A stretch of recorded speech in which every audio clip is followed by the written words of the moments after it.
Hello everyone! Another day, another mini vlog. Tara, samahan niyo ako.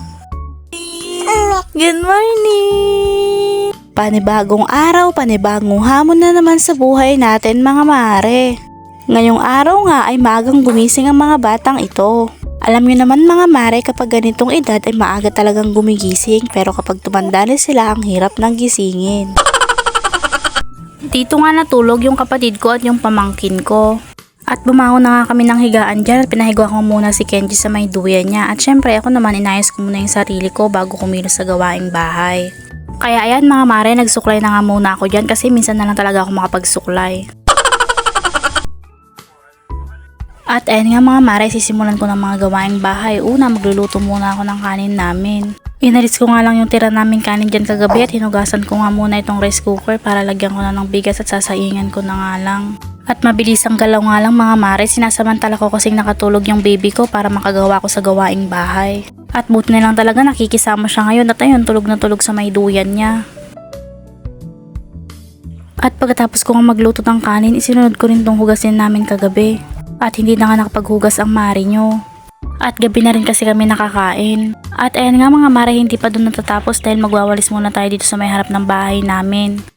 At minsan nga lang makapagwalis ang mare nyo kasi napakaiyakin ng baby namin. At buti na lang talaga nakisama siya ngayon at ayun, tulog na tulog sa may duyan niya. At dahil late na nga gumising yung tsasawa ko mga mare, ayan ginising ko na nga siya. At inutusan ko nga siya mga mare na maghanda na ng pagkain namin kasi tanghali na nga rin.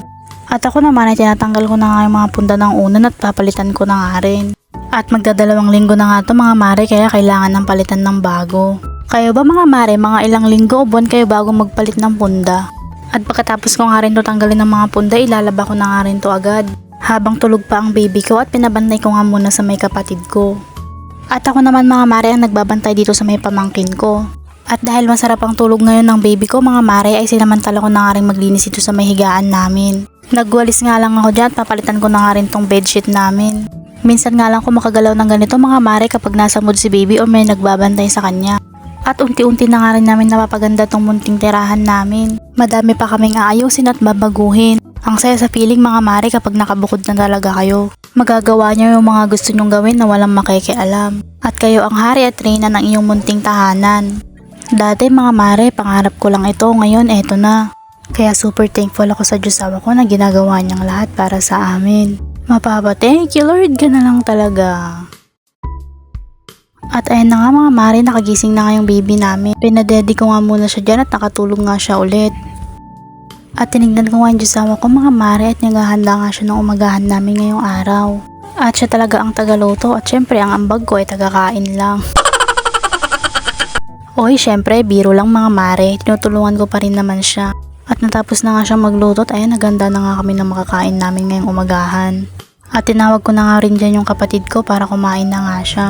Nagluto nga lang siya ng 3 itlog at 3 hotdog, kaya naman kain tayo mga mare. At eto nga mga mare, yung baby namin tulog na tulog at ayan, dinuyan ko nga muna siya dyan. Kasi naalala ko hindi pa ako tapos sa aking gawain.